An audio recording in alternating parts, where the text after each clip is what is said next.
ওয়াহাবি মতদর্শের যারা আছে, যারা কিনা বলে যে ওলি আল্লাহ পীর মাশায়েখের হাত ধরা যাবে না, ওলি আল্লাহর দরবারে যাওয়া যাবে না, পীর মাশায়েখের কাছে রুহানি ফয়েজ আনা যাবে না, যারা এরকম কথা বলে, আমি তাদেরকে একটা প্রশ্ন করতে চাই।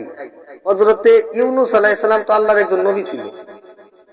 হযরত ইউনূস নবী কিন্তু আল্লাহর একজন নবী ছিল। তাহলে ইউনূস নবীকে যখন মাছে গিলে ইউনূস নবী ৪১ দিন মাছের পেটে থাইকা আল্লাহর কাছে উসিলা করছিল, কি বলছিল? লা ইলাহা ইল্লা আনতা সুবহানাকা ইন্নী কুনতু মিনাজ জালিমিন।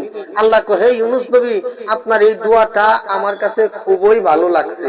এই দোয়ার বরকতে, এই দোয়ার উসিলায় আমি আল্লাহ আপনার ইউনূস নবীকে মাফ করে দিয়া মাছের পেট থেকে মুক্তি করলেন। সুবহানাল্লাহ।